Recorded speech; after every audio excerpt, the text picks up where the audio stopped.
அனைவருக்கும் தெற்கத்தி மன்றாதாவின் வணக்கங்கள். இன்னைக்கு தவணை பார்த்தீங்கன்னா நம்ம நெல்லையில பனங்குடி அப்படின்ற ஊரை சேர்ந்த லட்சுமணன் அப்படின்ற 13 வயது மதிக்கத்தங்க இளைஞரை சபரிதாசன் அப்படின்ற இளைஞர் வந்து போதையில வெட்டியிருக்காப்புல.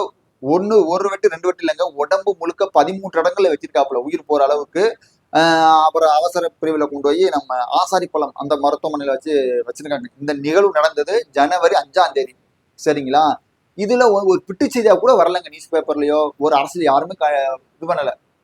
இந்த அநீதிக்கு நீதி கட்டுறது ஒரே ஆளு பாத்தீங்கன்னா பிஎம்டி மீடியாவை சேர்ந்த இசைக்கராஜ் அவர் மட்டும்தான் போய் அதுக்கு நீதி கேட்டு நிதியும் கொடுத்திருக்காரு. சரிங்களா? இன்றுக்கு 8ஆம் தேதி அந்த இளைஞர் இறந்து விட்டது, அதாவது லட்சுமணன் அப்படின்ற இளைஞர் இறந்து விட்டார்ன்ற செய்தி வந்திருக்கு. சரிங்களா? இது வரைக்கும் எந்த ஒரு மீடியாவும் இதை பத்தி பேசல, எந்த ஒரு அரசியல்வாதியும் பேசல.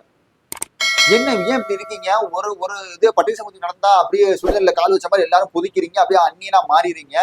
அதே தேவர் சமூக மக்களுக்கு ஒரு பிரச்சனைனா யாருமே எப்படி அம்பியா போய் உட்காந்துக்கிறீங்க. இது என்ன? இந்த மனநிலை ரொம்ப ஆபத்தானது, இந்த போக்கு ரொம்ப ஆபத்தான. ஏன்னா இப்பயே வந்து நிறைய பேர் இந்த இணையதளம் முழுக்க இந்த இந்த விஷயத்த வந்து நம்ம பார்க்கும்போது தேவர் சமூகம், முக்குளத்தோர் இளைஞர் எல்லாம், சமூக மக்கள் எல்லாம் என்ன எழுதுறாங்கன்னா, பாத்தீங்களா தொடர்ந்து நம்ம சமூக மக்களை வந்து இவங்க வந்து வெறும் ஓட்டாதான் பாக்குறாங்க, உசுராய பார்க்க மாட்டாங்க, நம்ம மக்களுக்கு ஒன்று நடந்தா யாருமே குரல் கொடுக்க மாட்டாங்க அப்படின்ற ஒரு எதிர்ப்பு பதிவுகளை பார்க்க முடியுது, ஒரு ஆதங்கத்தை கேட்க முடியுது.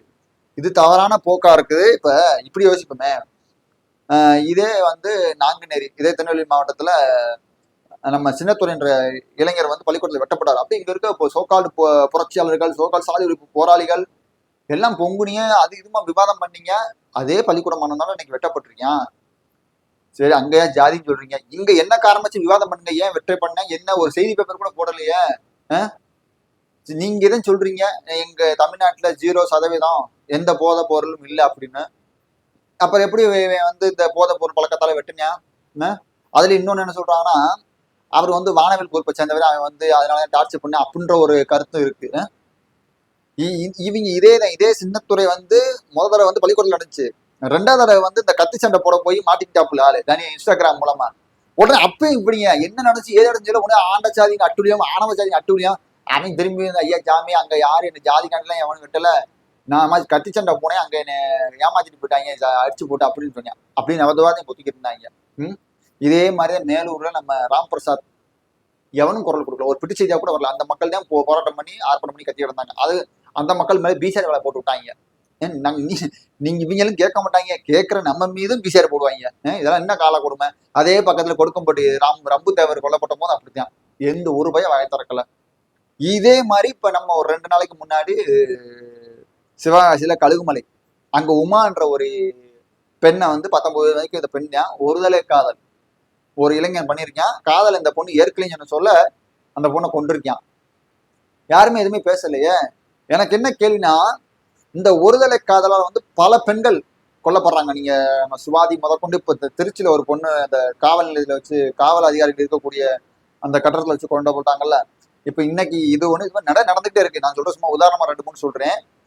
இந்த நடக்குது. இப்ப ஆணவ கொலை நடக்குது, அதற்கு வந்து சிறப்பு சட்டம் ஏத்தன்னு சொல்லி முதல்வர்கிட்ட கோரிக்கை வைக்கிற எவனும், இங்க ஒருதலை காதல் நடக்குது, நாடக காதல் பெண்களுக்கு எதிராக நடக்குது அப்படின்னு சொல்லி இந்த நாடக காதலை ஒழிக்கிறதுக்கு, அல்லது இந்த ஒருதலை காதலால் பாதிக்கக்கூடிய பெண்களை பாதுகாக்கிறதுக்கு ஏன் எவனுமே சிறப்பு சட்டம் கேட்டு போராட்டம் பண்ண மாட்டாங்க? பாதிப்புல இருந்து காக்கிறதுக்கு சட்டம் கேட்கிற நீங்க இந்த காதலால் பாதிக்கப்பட்டு இந்த மாதிரி ஒருதலை காதலால் கழுத்தறுத்து கொள்றாங்க, ஏதோ ஒண்ணு பண்றாங்க. அந்த பெண்களோட பாதுகாப்பு உறுதி செய்யறதுக்கு இங்க உள்ள தமிழ்நாடு அரசோ அல்லது போலி புரட்சியாளர்களோ அல்லது பெண்கள் முன்னுரிமை, பெண்கள் சுதந்திரம், பெண்கள் பாதுகாப்பு அப்படின்னு பேசக்கூடிய யாருமே ஏன் இதை பத்தி பேச மாட்டீங்க? என்ன நடக்குதுன்னே தெரியல. அதாவது இங்க வந்து பட்டியல் சமூக மக்களுக்கு வந்தா அவனுக்கு வந்தா உசுறு, மற்றவனுக்கு வந்தா அப்படின்னு நினைச்சிங்க இவங்க பூரா உங்களை இதான் நினைச்சிட்டு விட்டுருவாங்க. ஆனா இது முக்குளத்தோர் சமூக மக்கள் நான் என்ன சொல்றேன்னா, 2026 தேர்தலில் பாருங்க, இந்த நோட்டுக்கும் சீட்டுக்கும் போய் அடமானம் வச்சு போனீங்கன்னா உங்க சமூகத்தை குழியில தள்ளி விட்டுறீங்கன்னா ரொம்ப நம்ம சமூகத்துக்கு எதிராக மிகப்பெரிய ஒரு கட்டமைப்பு நடக்குது. அதை கண்ணால உணர முடியுது. நீங்க அரசியல கணிச்சா தெரியும். தொடர்ந்து நம்ம சமூகத்துடைய வரலாற்று தேவரை வந்து முத்துராமலிங்க தேவர்னு சொல்லாம முத்துராமலிங்க சொல்றதா இருக்கட்டும், கல்லர் பள்ளிகளை பேர் மாற்றுறதா இருக்கட்டும், இப்படி தொடர்ந்து நம்ம சமூகத்துக்கு எதிராக பல சூழ்ச்சிகள் நடந்துகிட்டு வருது. கொஞ்சம் கவனமா இருங்க, அரசியல கவனிங்க, விழிப்புணர்வு இருங்க.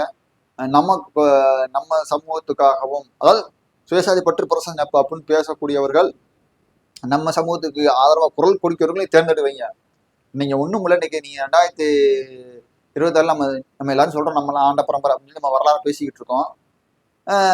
அப்படின்னு சொல்றாலே எத்தனை இடத்துல எத்தனை சீட்டு கிடைக்குது, இல்லை எத்தனை நம்மளுக்கான சீட்டு குரல் கொடுக்குறாங்க? யாருமே இல்லை. நம்ம சமூகத்துல நிறைய அமைச்சர்கள் இருக்காங்க, எம்எல்ஏ இருக்காங்க, யாருமே குரல் கொடுக்க மாட்டாங்க. ஆனா திருமானைய அவங்க சமூகத்துக்கு ஒன்னா குரல் கொடுக்குறாரு, களத்துல நிக்கிறாரு. இன்னைக்கு 230 தொகுதியிலும் பொறுப்பாளர் போட்டிருக்காரு. அதனால மற்றவர்களை பார்த்து அவங்களாம் எப்படி முன்னேறி வராங்க அப்படின்னு சொல்லி நம்மளும் நம்மளோட கோட்பாடுகளை வகுத்து அடுத்த கட்ட நடவடிக்கைகள் நம்ம எடுத்து போகணும் அப்படின்னு என்னோட கருத்து.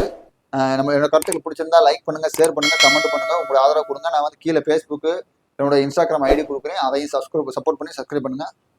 நன்றி.